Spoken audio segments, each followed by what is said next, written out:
Hi, this is Adrian from Adrian's Apron Florist.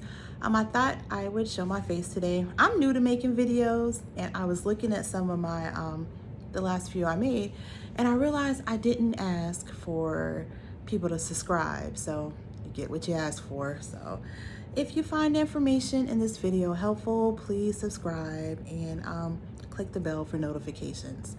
Like I said, I'm a full-time florist, so I am somewhat new to basket making. I started making baskets last Valentine's Day. Someone called me to place an order for a teenage birthday basket.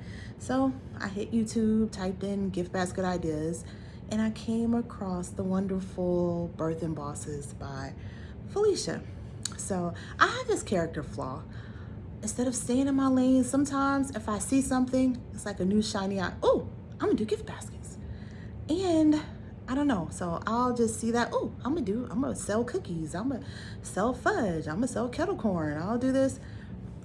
Flowers going fine, but I don't know if I have ADD, but my eye will get distracted and try a whole new business just because, I don't know, I just do that. So anyway, I saw Birth and Bosses, then I started watching LB, and later on, Yummy Tea Cakes, who is my friend in my head, even though she don't know me, child. But so I'm like, I'm gonna do some gift baskets. I can do a gift basket. I can do 200 gift baskets, and that's what I did. Valentine's Day, no, I started with 50, sold all 50. So cool. Mother's Day did 100, sold all 100. But after this Valentine's Day, even though I did 150 and I did sell them all, I think I made maybe 7,000, which is not bad. It's actually pretty good. But I don't know. I think I'm gonna just go back into my lane with the flowers, and here's why. The pros of gift baskets, the way Miss Felicia teaches you to shop, is you can make 8-10 times profit. With flowers, you're not gonna make 10 times. With most businesses though, like I think the average business, you're only gonna make between 3 and 5 times your investment, ROI. What is it, rate of return? Return on investment. So most businesses, you're only gonna make 3 to 5 times what you spend. Yeah. In gift baskets, if you're buying stuff for a penny or 75% off, it's very easy to make, I don't know, 8 to 10 times what you spend. You could spend 100 and make 1,000. So that's the biggest what drew me in. But as I get more into making gift baskets, I realized you're not really making 10 times because you're preparing months in advance for a holiday. At least I was. Like, if you make 10, 15,000, but you gotta work 3 months chasing stores, finding deals, and your time equity is really bringing that return on your investment down. To me, that's how I see it. So although with flowers, I'm not making, just numerically, I'm not making as much. I'm only making like 4 or 5 times instead of 10 times my investment. For Valentine's Day, I'm only working the week of Valentine's. I have one supplier. I know where I'm gonna order my flowers from. I know where I'm gonna order my vases from. I'm making the same 10,000. I'm investing more. It might cost me 2,500 or 3,000 to make 10,000, but I'm only working 3 days instead of 3 months. So really, if you count the time difference, to me, I'm really making more on the flowers because I'm not constantly, I'm getting crazy chasing sales. Like I'm always, what's on sale? And different things work for different people. To me personally, it's too time consuming to spend 3 months to prepare for one holiday. So that's the con to me. Second con to me, safety.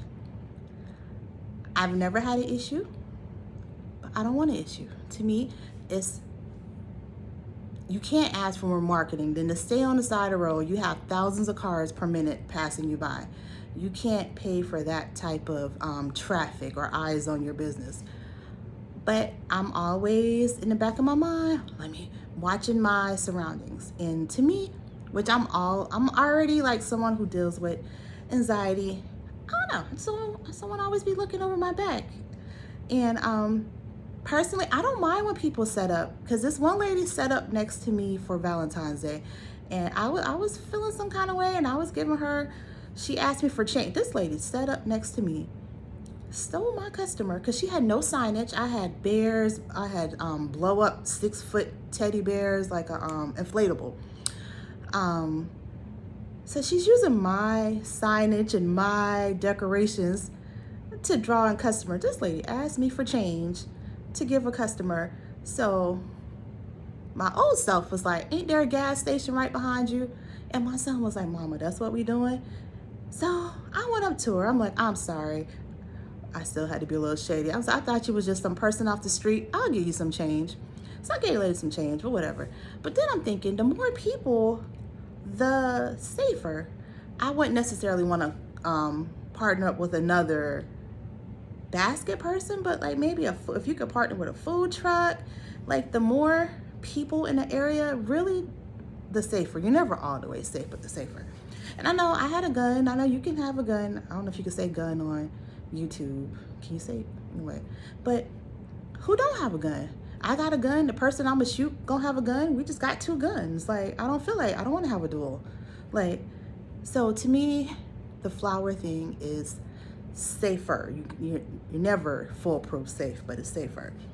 The way I do it, I buy ads on Google and I buy ads on Facebook. So, and I draw them to my website. Another reason why, just the main thing is the safety on the streets. I'm not really comfortable with it. The money's fine. The money's cool. I love making the baskets because I'm a creative person. But I just feel like it's too much time equity that I don't think people are calculating when they say, oh, I made 10,000.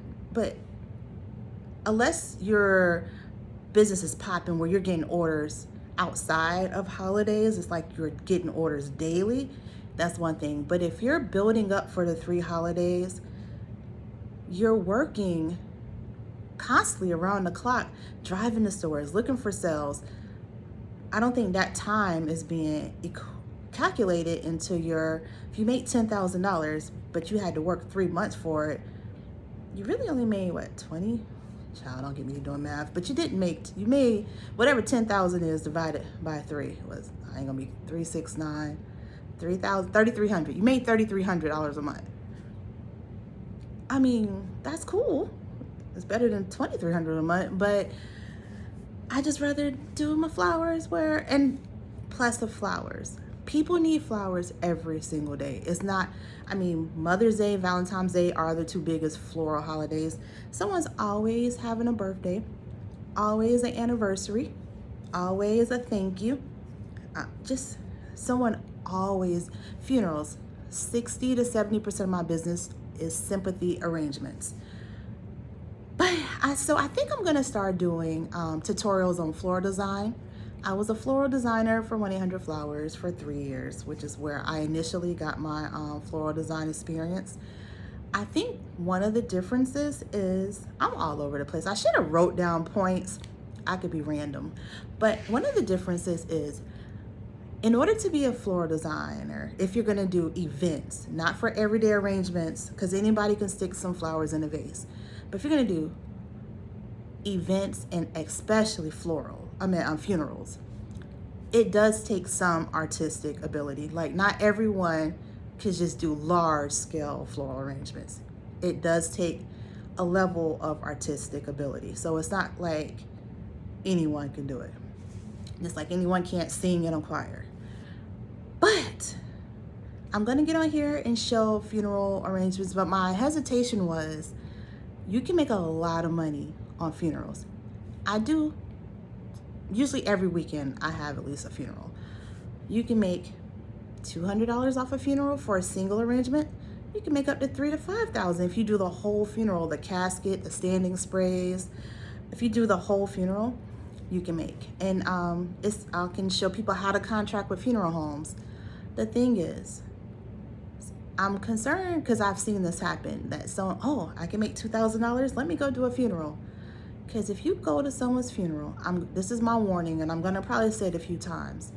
If you show up at someone's funeral and disrespect their relative, the decedent, with something that's not up to par, there may be two funerals. I've been called to correct flowers from previous florists, gotten to the funeral home, and police had to be called. People will not tolerate you disrespecting their loved ones by bringing subpar flowers to the funeral, because there's no second you can't make up for it. They don't want to hear nothing you have to say. They will find out who brought those flowers, and they will go, because you're it's an honor to be able to do flowers for someone's final celebration. It's not something you can make up. Like, if you get it wrong, there's no second chance. You can't postpone the funeral.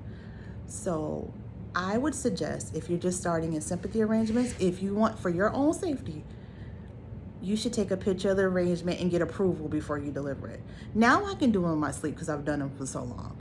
I will show tutorials, but I'm telling you, please don't book a funeral and you're not really ready and haven't practiced, because people don't, just like you don't play about your family, they don't play about their family, and you can't fight nobody's whole family at a funeral. Like, it's not, and it's just disrespectful. It's just not the right thing to do.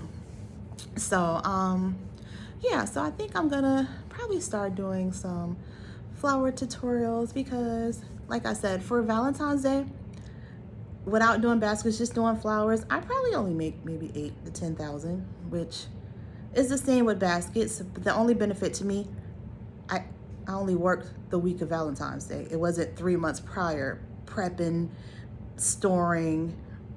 So, I mean, I have to invest more to make the 10, or I usually, like I said, I usually get 4 to 5 times my return. So if I invest 2,000, I'll make 10,000. If I invest 3, make 15, like 3 to 5 times my, I realize, I need to lose, I'm out of breath talking. Who did that? I don't know if I'm nervous, because I'm really not a public speaker. I know ain't nobody here, but I'm still talking to the public. But I am going to do a series on how to get your Google listing. To get funeral homes, I do give a kickback. That's how I get my accounts. I go in with a presentation. I bring a sample arrangement and I customize it to the funeral home, put their name on the arrangement. And I give a brochure, and I do offer 15%. If you refer me to a client, I give you 15% of the total of that order. I mean, it's a business. They're there to make money. So that is how I get my funeral homes. If you're going to do sympathy arrangements, you cannot have any hangups about working around, deceased people, because sometimes you have to stage the funeral with the person in the room. Some funeral homes, the director does it. Some funeral homes, they tell you to do it. So that's something to be mindful of. But yeah, so I just wanted to get on here. Oh, no, I came to do a haul. I don't know what I'm doing. I said I'm not gonna do no baskets, but I think I'm gonna do a few for Mother's Day. I think Mother's Day is gonna be my last time doing like mass amount of baskets, because I have decided I don't have time to be trying to track down every sale at every store. It's a lot. It's just a lot. The money is nice, but when I really was I'm like, it took me 2 to 3 months to prepare for Valentine's Day. Those 2 months got to be calculated into what you made. So you're not really making 10 times. You're breaking what you made over the months leading up to the holiday. So, change for the time. I ain't trying to be negative. I don't have time. I don't want to do that. So, but yeah, I had a point and I lost it. Haul. I was gonna do a haul, even though I'm not gonna do baskets. That sounds about right. So anyway, I went to Family Dollar. They had all their electronics were on sale. Speakers, Bluetooths. So I'm gonna turn the camera around and show you what I got.